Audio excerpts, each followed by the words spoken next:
All right, so second week in a row, we're going to cover an entire chapter, which is unheard of for me, but that's kind of the way it lays out. And it's and we'll read it. It's kind of long and a lot of detail, and we'll talk about. Hopefully, you'll see why that's there, and we'll start to understand these storms of life that come on. So let's just jump in. This is Acts 27. It says, when it was decided when we would sail for Italy. Then they proceeded to deliver Paul and some of the other prisoners to a centurion of the Augustan cohort named Julius. And embarking on an Adriamitian ship, which was about to sail to the regions along the coast of Asia, we put out to sea, accompanied by Aristarchus, and Macedonia and Thessalonica. So this is Luke is writing in first person. That's why he says we. And that's the first time, I think, since chapter 21 we've heard this concept of we. Otherwise, he's just a narrator of the story. So now it's the three of them. It's Paul, Aristarchus, and Luke. And he said, the next day we put out for Sidon, and Julius treated Paul with consideration and allowed him to go to his friends and receive care. From there we put out to sea and sailed under the shelter of Cyprus because the winds were contrary. When we had sailed through the sea along the coast of Sicilia and Pamphylia, we landed at Myra of Lycia. There was a centurion. There the centurion found an Alexandrian ship sailing from Italy, and he put us aboard it. But when we had sailed slowly for a good many days and with difficulty arrived off, I don't know how to pronounce that word, and since the wind did not permit us to go further, we sailed under the shelter of Crete off Salome. And with difficulty sailing past it, we came to a place called Fair Havens, near where the city of Lycia. And when considerable time had passed, and the voyage was now dangerous, since even the fast was already over, Paul began to admonish them. Now, let me explain that. The fast was already over. What that means, that gives us our timeline. The fast is Yom Kippur, the Day of Atonement. And that is always late September, early October, depending on, because remember, the Jewish calendar goes with the moon, not the sun. And so that's the time frame. Now, what's important to understand, and that's why when you go through this and read it, you got to go sometimes slow to figure it out, because the fast means, so we're September, October. Now, what does that mean? Okay, in those days, when winter was approaching, basically you didn't sail the Mediterranean Sea. So if you look historically, usually from late September until March, nobody sailed. Because remember, you don't have a compass, you don't have a sextant, well, certainly they have GPS. I mean, the compass wasn't invented until, I think, 1100 in China. And so everything, now here's the key. So when you are navigating and sailing in the Mediterranean at night, you do everything by the stars. And so what's happening now is, now Paul's going to admonish them. And think about Paul. Paul's been on 3 missionary journeys. He sailed, and by this time he's been shipwrecked 3 times, we know historically, from Corinthians and some others. So he understands what's going on. And literally, you just didn't, and they say historically that in those times, from like the 1st of November, early November, you just didn't sail, period. I mean, you could go along and hug a shore somewhere, but you didn't sail across the Mediterranean from all the way to Italy. It just didn't happen. So Paul begins to admonish them, and here's what he's saying because of the time frame. And he said to them, men, I perceive that the voyage will certainly be with damage and great loss, not only for cargo in the ship, but also for our lives. And now again, this isn't, he's saying God, he's not saying God told me, he's saying I perceive. Look, man, I've sailed all over this place, and I know we're pushing the envelope to do that. But the centurion was more persuaded by the pilot and the captain of the ship, and then by what Paul was saying. And because the harbor was not suitable for wintering, so wherever you stopped, you wintered. You stayed there for 4 months. And we'll get that at the very end of the story. It's going to be important. And so because the harbor was not suitable for wintering, the majority reached the decision that they would put out to sea, and from there, if somehow they could reach Phoenix, a harbor of Crete facing southwest and northwest, and spend the winter there. When a moderate south wind came up, supposing they could be obtained for their purpose, they weighed anchor and began to sail along Crete, close inshore. But before very long, there rushed down from the land a violent wind called Araquillo, which is basically a northeaster.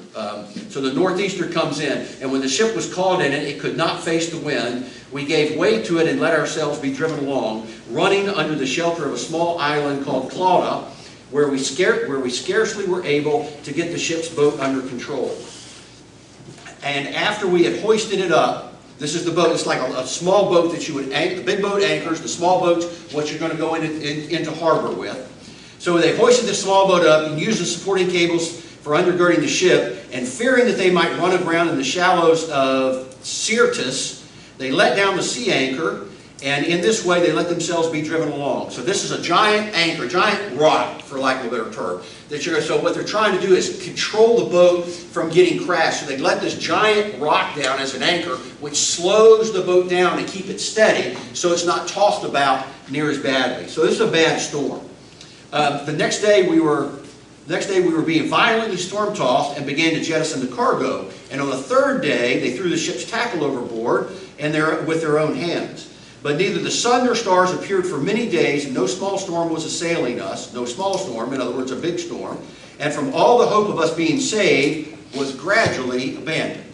So here's what I want you to see. Since they didn't have neither sun nor stars appeared for many days. So the storm is so bad, you can't see the sun or the stars, and so you have no idea how to navigate. You don't know where you're going, and here's the key.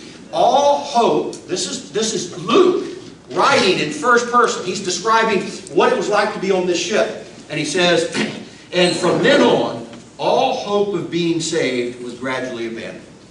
In other words, we're going to die, people. We know there's at least 276 people on the boat. So that's a big boat. And they're fearing for their lives. And when they had gone along without food, a long time without food, then Paul stood up in their midst and said, Men, you ought to have followed my advice and not set sail from Crete and incurred this damage and loss. Yet now I urge you to keep your courage, for there will be no loss of life among you, but only of the ship. So the ship's going to get lost, everybody's going to get saved. Well, how did he know that? Look what he says. For this very night, this is verse 23, for this very night an angel of God to whom I belong and who I serve, stood before me, saying, Do not be afraid, Paul. You must stand before Caesar. And behold, God granted you all those that are sailing with you. In other words, you're going to make it to Rome to see the Caesar, and everybody else is going to live too. Therefore, keep up your courage, men, for I believe God that it will turn out exactly how it has been told, but we must run aground at a certain island. So he knows God's going to send them somewhere. And by the way, he's just come from being what? That all hope of being saved was abandoned. So he lost all hope. Then, when he had lost all hope, God sends the angel to him. And there's a lot of lessons there. Number one is, don't think the Apostle Paul wasn't like you and me. He lost hope. He knew God was in charge, but he lost hope in where? In the storm of life. And this was actually a real storm versus a storm in your own life. This was a storm that God was using. So, on the 14th night, verse 27, 14 nights of this.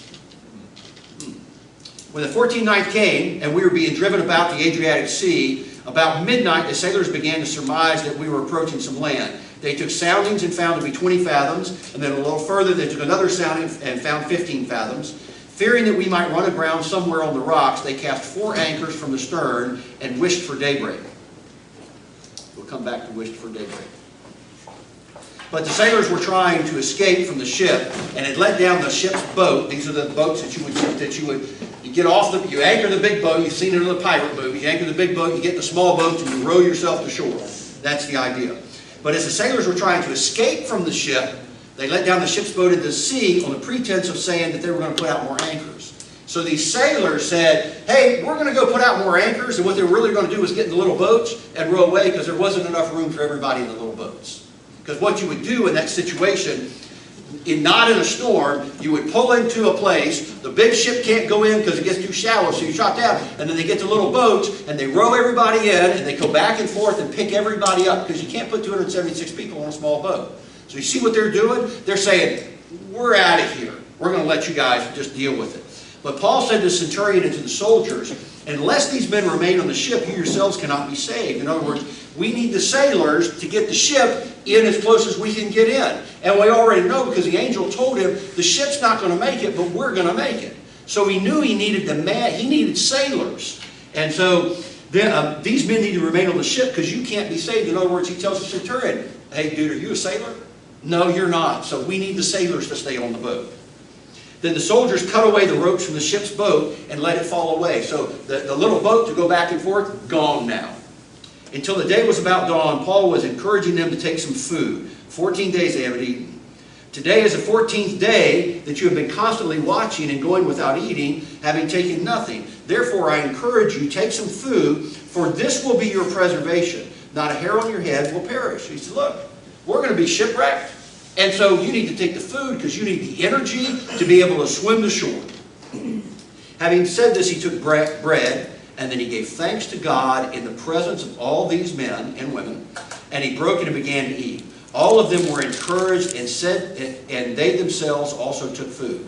All of us in the ship were 276 persons. When they had eaten enough, they began to lighten the ship by throwing out the wheat to the sea.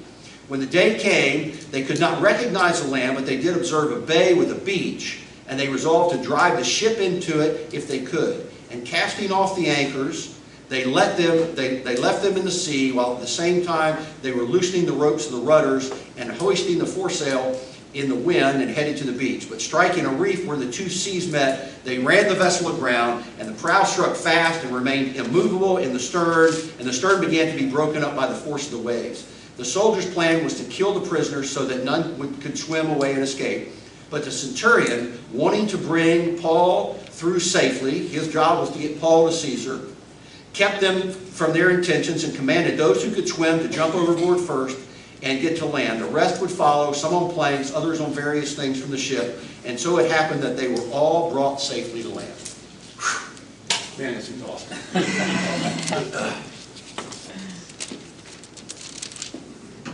Long story.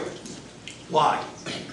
Why so long? Why so much detail? Why do we need to know about putting anchors overboard to do that, and guys trying to escape and all that, the days, 14 days, not eating, thinking they were going to die? Because God wanted Luke to paint a picture of hopelessness, the storms of life. Been through them? Yeah. Right? Got more coming? Yeah, absolutely. So if we do, then what we want to do is take this lesson and say, is God sovereign in the storms of life? If we is, no. Luke's main purpose is to show that God's purpose can't be thwarted. If God's got a plan, then his plan will come to fruition. Now, whether we're on board with the plan or not, it's going to come about. Right? See, God doesn't have to use us. He wants to use us. He's going to accomplish his plan no matter what. Also, Luke showed what? Paul's calm leadership. He's a prisoner. But yet, he takes command. When he says, look, I don't think you ought to sail, man. I've been on this. By the way, I've been shipwrecked 3 times. I don't think this is the time of year. And you know shouldn't be sailing this time of year. Then later he says, you should have listened to me.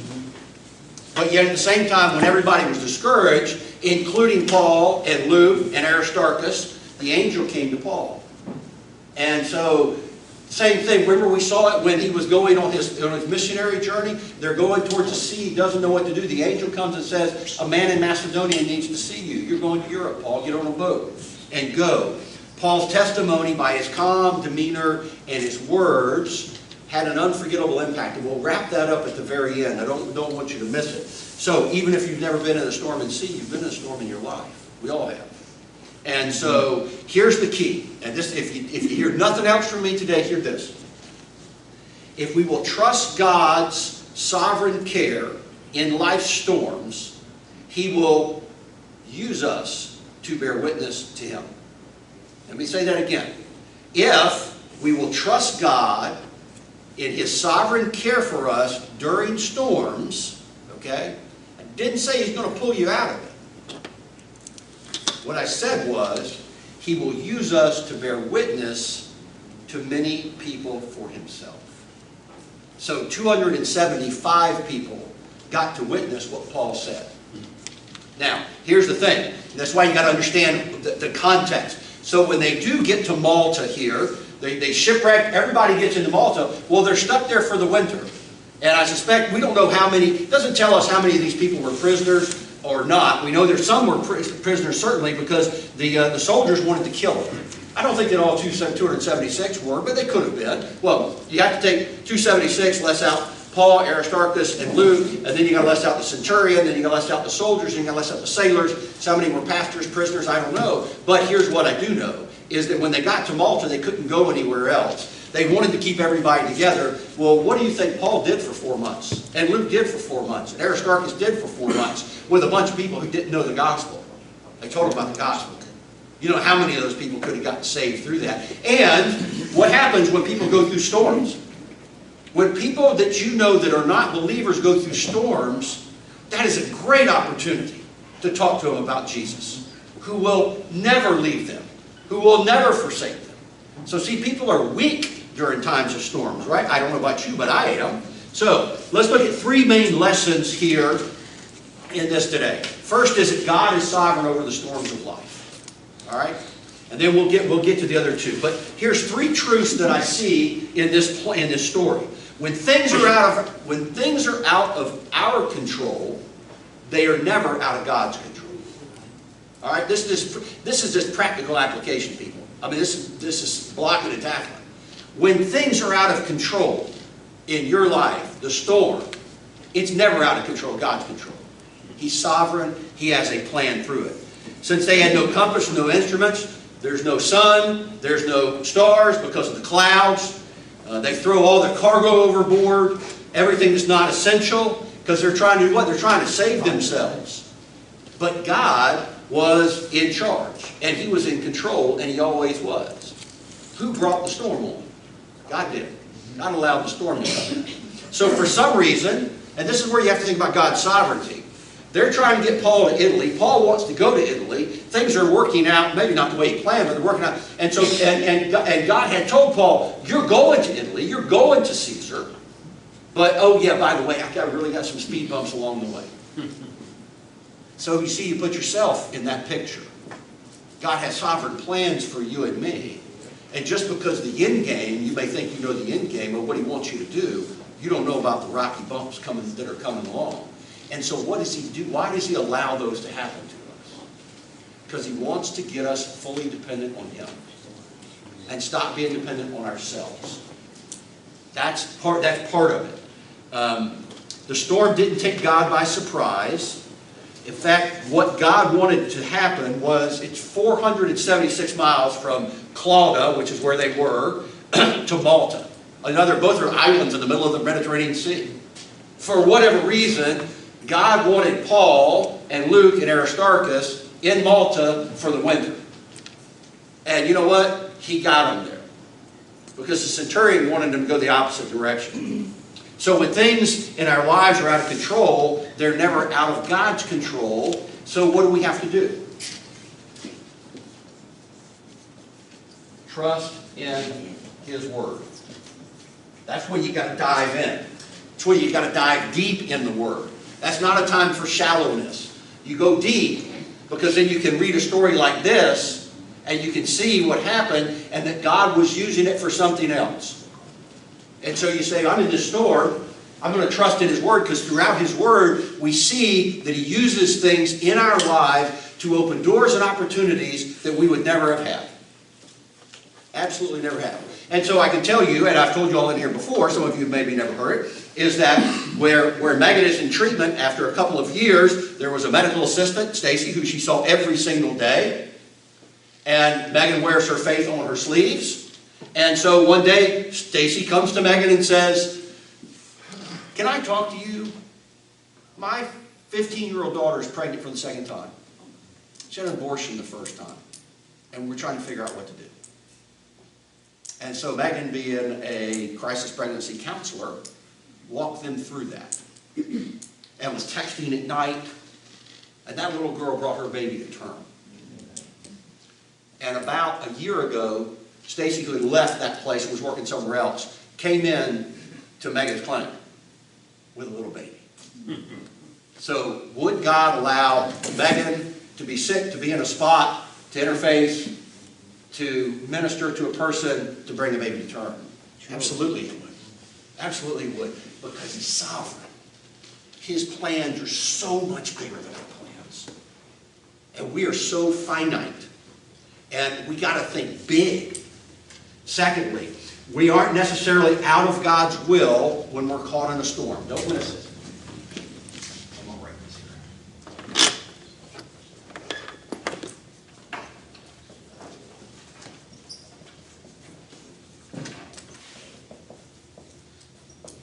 what I mean by that. God's will. So, if you fall for prosperity gospel, what you'll see, okay, let me back up. I got a better example. So do you remember when Jesus and the disciples were walking along and they came along a man who'd been blind from birth?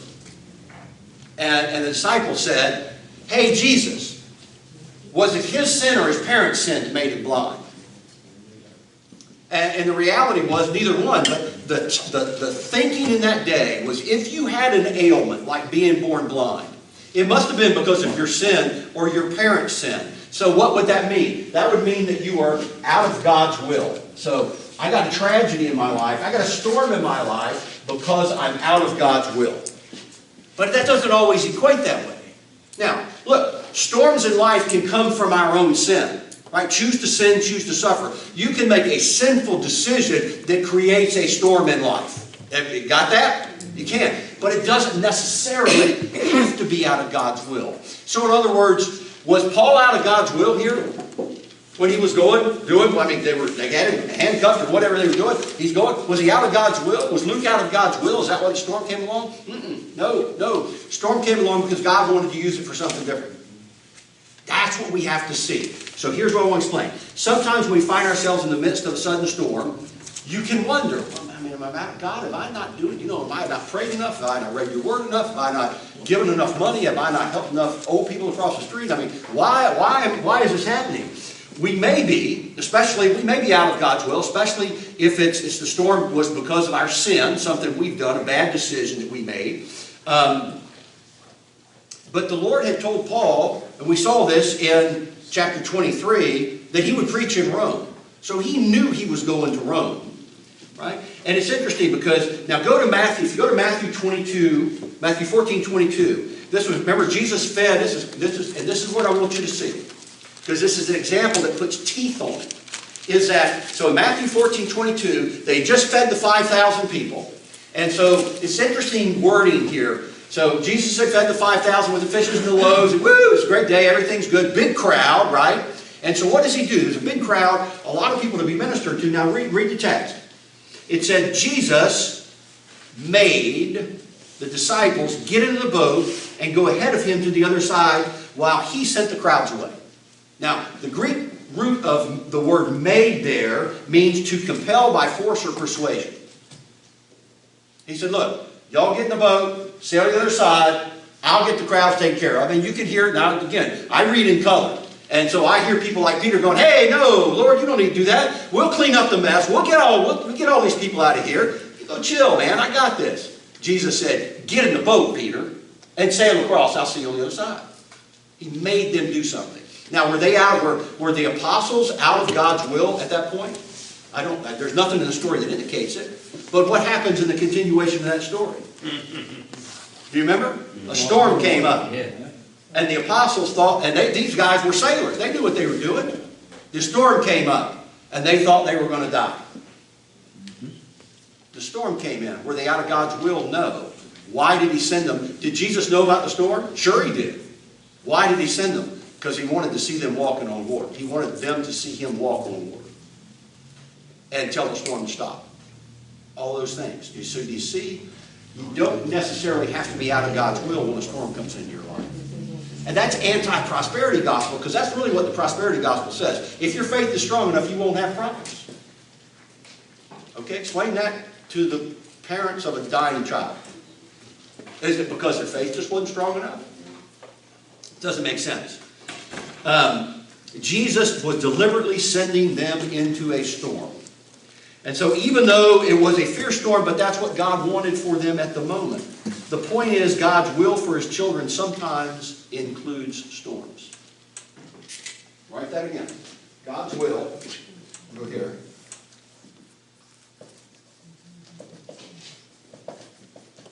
sometimes includes storms. So they're coming, and we're going to see how we brace up for them in a minute. The second here, God is sovereign over the storms of our life. Then the second point that I think we glean out of our text is that our responsibility. Okay, so if a storm is going to come into your life, promise it will, okay? Now let me tell you, what's our responsibility in the storm? to trust openly in God's care for us.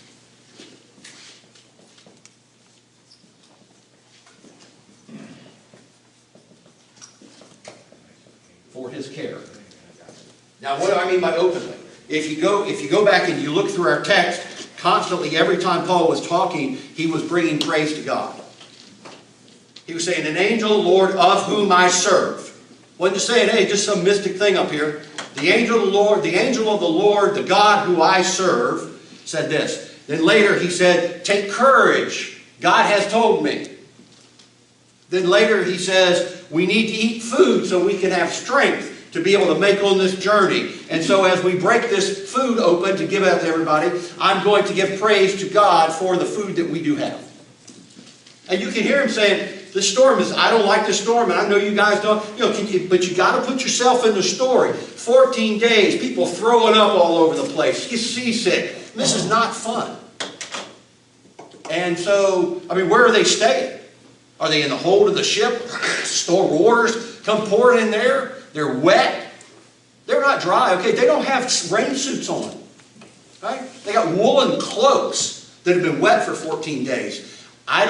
Didn't look it up, but I know for a fact that, call it whatever day you want to call it, October 1st, October 14th, November 1, whatever it is, it's cold in the Adriatic and Mediterranean Sea.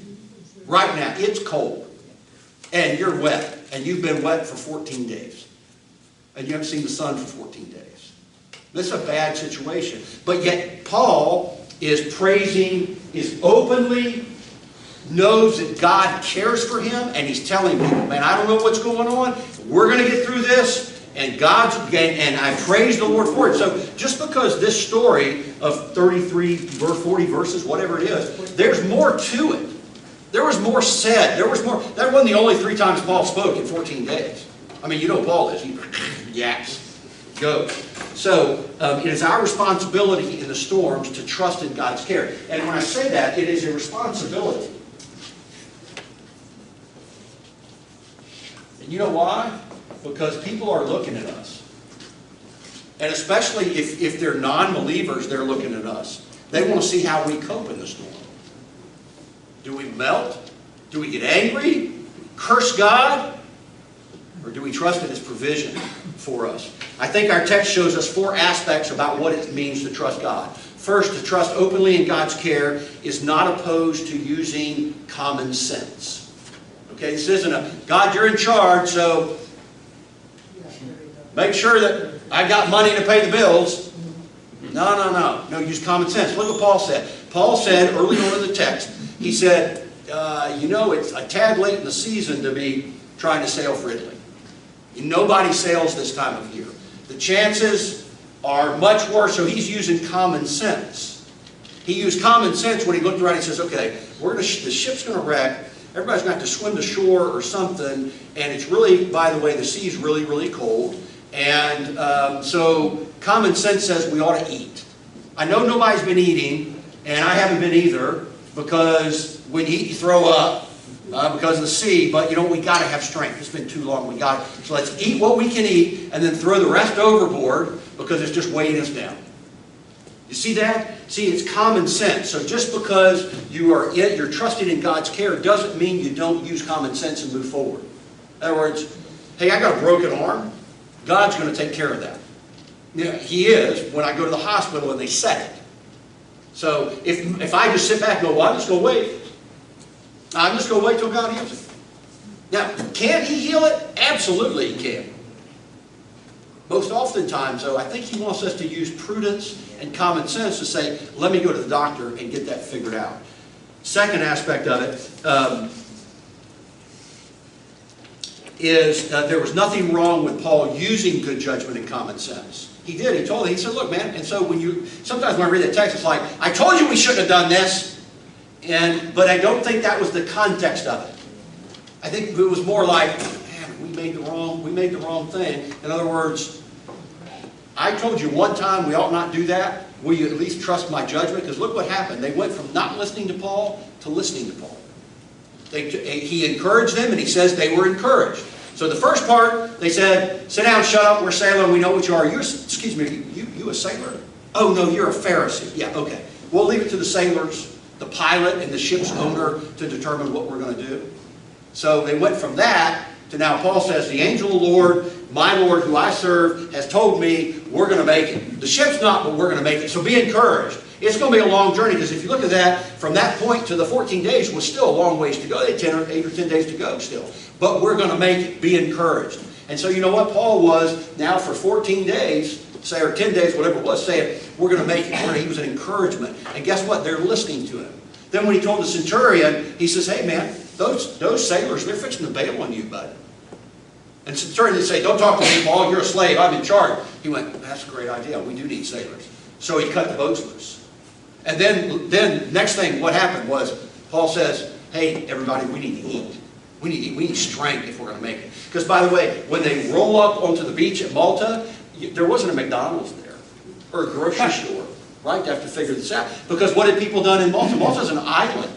And so what do people do on an island in the agrarian time of 68 or 60 AD? They stocked up food for the winter for themselves, not for other people. This was not going to be an easy winter to spend. But now, so they went from not listening to Paul to listening to Paul. Said, man, this guy's got some pretty good common sense. And whether they believed that God was talking to him or not, trusting God and using your brain are not necessarily opposed to one another. Because he gives us a brain, says, go, use it. Use it to the best of your ability to do things for my kingdom. Secondly, to trust God openly in God's care means we will be different in the storms than those who don't know God. We have to be different. If we trust that God is sovereignly in charge of our lives, that he loves us, and he's going to take care of us. By the way, whether that healing happens on earth or that healing happens in heaven, right? Which would be more glorious, really. Seems that for a while Paul, Luke, and Aristarchus had lost hope, because we see that, right? Verse 20 it says, from then on all hope of being saved had been gradually abandoned. So they had lost hope. They really had. In fact, what Paul, in verse 24, what happened? What did the angel say to Paul? Do not be afraid. Well, what's that mean? Paul was afraid. See, you have to look at the English. You have to just read it backwards, right? Paul was afraid. This is the second time we've seen that in this latter part of Acts, where the angel, Paul was so afraid, so discouraged, that the angel of the Lord had come to him. Remember the first time he was in prison? After the riot, second riot, I think? And clearly, because the angel came and said, don't be discouraged, you're going to Rome. Well, what does that mean? That means he was discouraged and thought he wouldn't go to Rome. So he was so discouraged, God had to send an angel. And I don't know about you, God's never sent an angel, like what I would call a real angel to me. But he sent people to me. I don't think there's a difference. He sent people to me that gave me a word, that had encouragement for me during a storm. Paul stood up and reminded everybody of his earlier warning. It wasn't an I told you so. It was like, will you start listening to me now? I've got good common sense. And he openly thanked God before the food. He unashamedly showed these sailors, soldiers, prisoners, and whoever else was on the board that he was openly trusting God in it. Do you trust God in your storms? If we want to stand out in a time of trial, especially stand out amongst those who don't know the Lord, we have to daily walk and seek him. Now this is what I want you to see.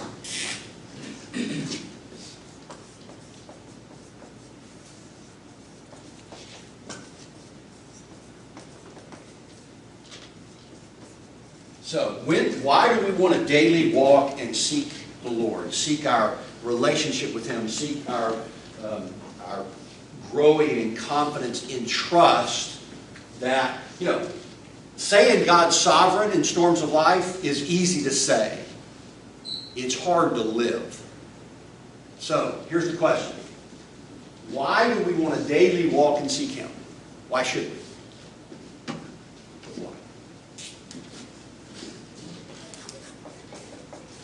Why daily walk and seek the Lord? So you can know what his will is. Yeah, that's a good one. That's a good one. So we can see his attributes. So we see his attributes? Yeah, absolutely. All of those things. Well, the more you get to know somebody, the more confident you are in their decisions they give to you to hear. Yeah, absolutely. Those are all good. Here's another one. We need to seek the Lord so that we're ready when the storm comes. The great old hymn, I'm trying to think, I don't remember the name of it. On Christ the solid rock I stand. All other ground is sinking sand or shifting sand. So, see, if we're not daily walking and seeking Him, what that means to me is we're on shifting sand. So when the storm comes, you ever run and you go to the beach, you run in sand, thick sand? It's very awkward, right? But if you got on an asphalt track, you can run. You run fast when you do that. So if we daily walk and seek Him, then when the storm comes, it doesn't just blow us back. We're like, just momentarily. Okay, I'm not on the ground, I'm standing. Now, let's go to Proverbs. And we see this clearly in Proverbs 1, 24 to 29. Listen to this and think about it in the context of if we don't daily walk and seek Him, what happens when the storm comes along? All right? Chapter 1, Proverbs, which is, so Proverbs chapter 1, and multiple chapters, but this one is about wisdom, right? And wisdom isn't like the Greeks at Mars Hill wisdom. This is wisdom of God, seeking God and understanding who He is and why we need to rely on Him and not ourselves. Now listen to the text, 24 to 29.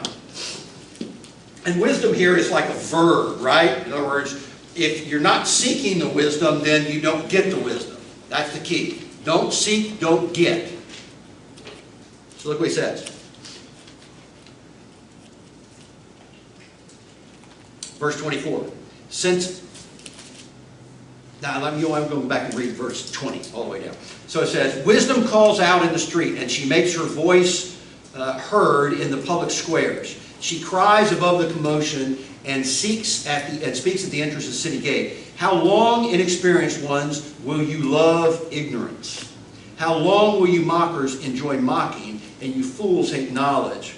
If you respond to my warning, then I will pour out my spirit on you and teach you my word. Now, 24. Since I called out and you refused, extended my hand and no one paid attention. Since you neglected my counsel and did not accept my correction, I in turn will laugh at your calamity. I will mock when terror strikes you. When terror strikes you like a storm and your calamity comes like a whirlwind, when trouble and stress overcome you, then they will call to me, but I won't answer.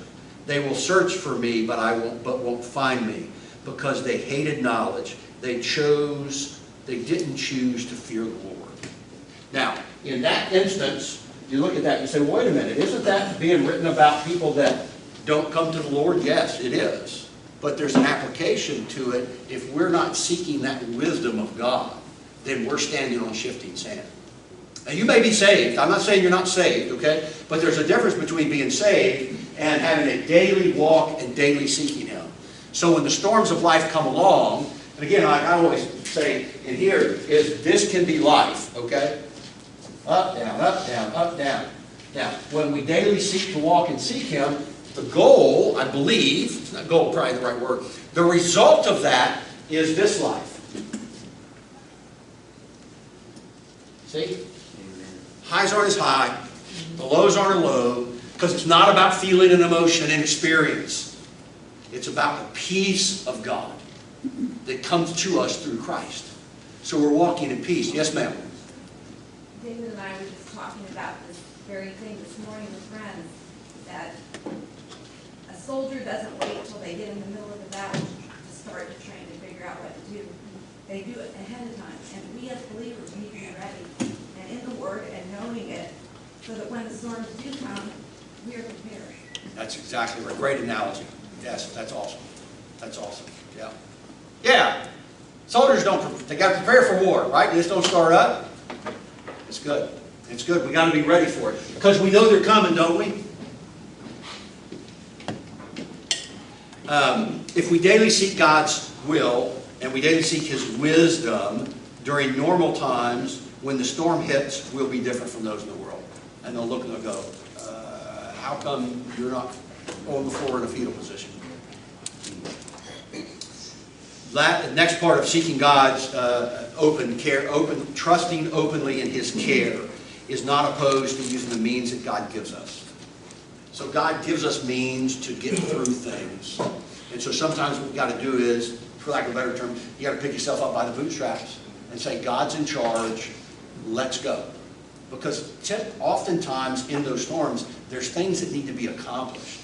In other words, how do you get from in a storm to out of a storm? It's action. You got to do something about it, right? I mean, the storm may not go away, right? But you got to learn how to live with the storm that's there. And God may have, I mean, you see so many examples in Scripture.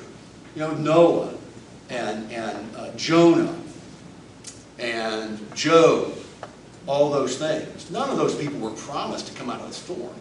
Some of them went in the storm, back out, went in the storm. And look at Paul. I mean, that's what I always say when you study Paul and you study more of this section of Acts, you sit there going, man, he was at the top of his game. Third missionary journey, it says, I'm paraphrasing, but it says that the gospel was spread all over Asia. That was Asia Minor in that area, but you know, everywhere. I mean, his mission field is ripe. It's going. He's doing.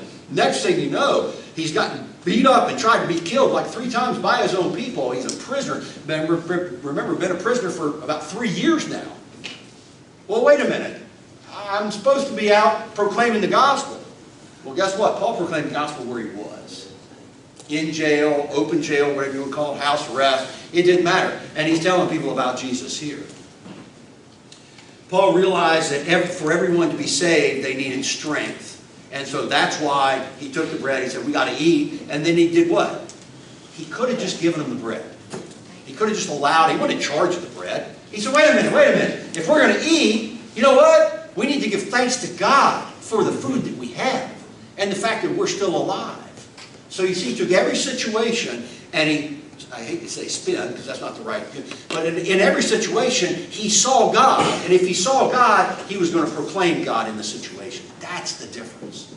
So when he saw it, he proclaimed. So in other words, so his message that he's given to all these people, 275 other people, is, look, we're going to give thanks to God no matter what.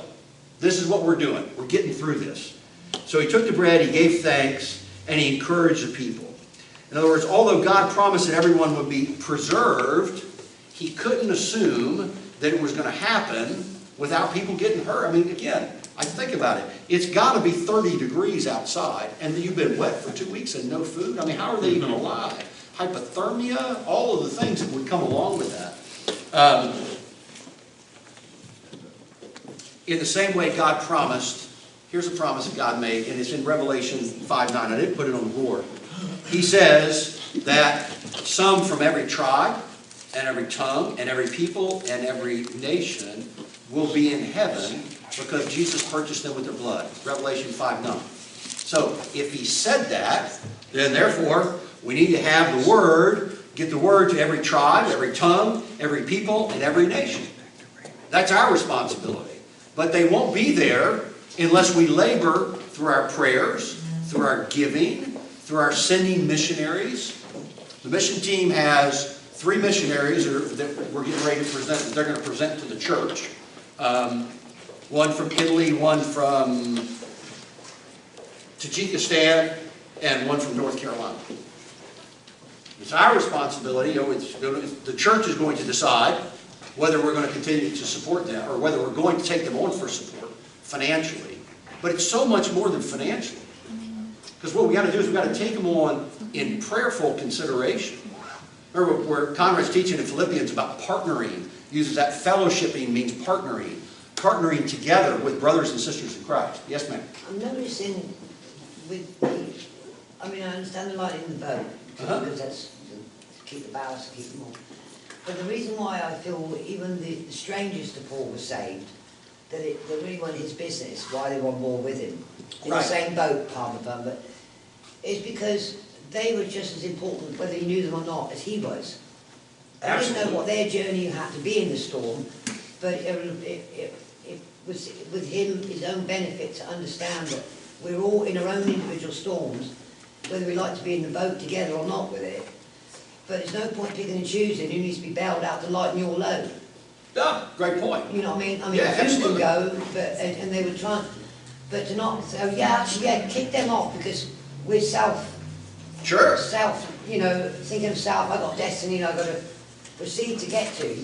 So they're hindering me, yeah, don't let me let myself down where I've got to go. Yeah, put me in Those the boat. strangers off. But don't we do that in society? Well, sure. I'm all right, Jack, sorry for your luck. Yeah, When absolutely. we're really all in the same boat. All in the same If we boat. think that way, keep us all on board, mindset-wise, like you're saying in the word, what makes you float? Well, it's hope. Absolutely. You know, so. Absolutely. Agreed. Agreed. To trust openly in God's care also means that we will hear verbal witness as God gives opportunity. So if you think about it, Paul used a situation to tell them about God, to tell them about his trust in God, and to promise that God would spare their lives through the ordeal. In other words, everything that was done, Paul used it as an opportunity to tell people about Jesus and about the Lord and about how he cared for them. So at times of trial, that's why I said earlier, people are especially open for spiritual things because they don't have anything else to cling to at all. I have, and I know you have this too, I had a friend that I was talking to the other day, first time I talked to him in a few years, and he's in his late 70s, and his wife had died a couple of years ago, and he's a non-believer, and he's tearing up on the telephone with me, saying every day is just like the day she died. And I thought, it's because you have no hope. There's no hope in that. There's no hope. And so as I look at this, I think about that God gives us hope. And so in trials, that's an opportunity to say, well, you know what, there really is hope, John. Let me tell you where that hope is. We should not hesitate to be bold to tell them about what the true and living God, in other words, the situation may be bad, the eternal life, talking about what Conrad said about Chris Crockett. She stinks that she's got 2 broken shoulders, but she's glad she didn't smash her face. Could have been worse. All of those things could have happened. The last thing is that God will use our trusting in Him storm to bear witness.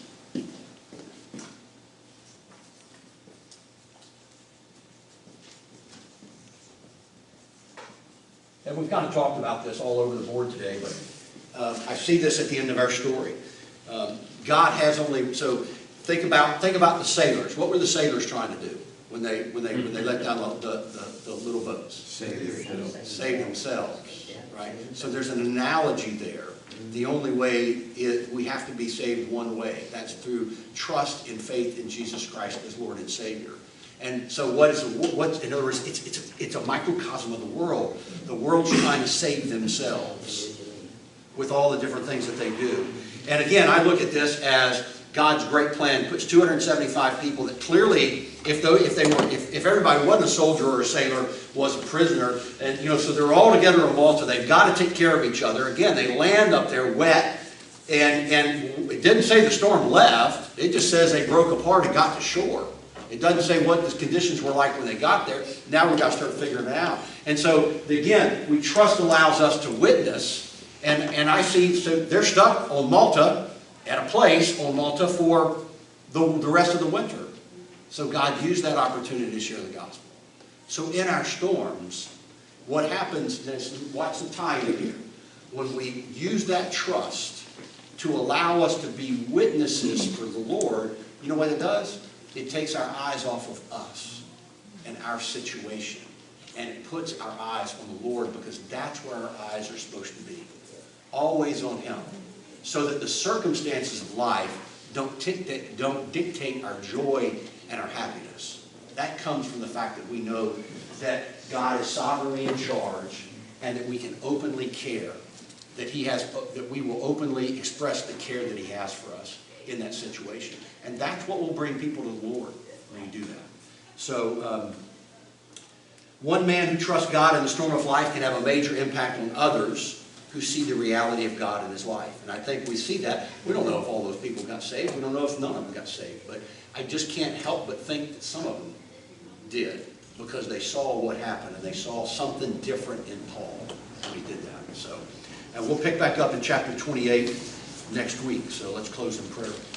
Father, thank you for this lesson that that you want to show us that through the storms that come into our lives, Lord, that we can trust you. And that we have a responsibility in those times, Lord, to suffer well, for lack of a better term. And so, Father, give us the inspiration and understanding that in order to survive life's storms in a trusting relationship with you requires that we daily seek to walk with you and to study your word and to conform our lives more to what you would want us to be. I think part of that also comes through seeking you and what you want us to do in our witness for you today. Sometimes that's just being a witness in our own homes, to our neighbors, to our co-workers. But Father, you've got an ultimate plan for that. And so, Lord, will we continue to seek your will for our lives and understand that the reason we're here as believers is to bring glory to you, not just by what we say and what we do, but how we live. And we'll give you all the praise, we'll give you all the glory. We ask these things in Christ's name.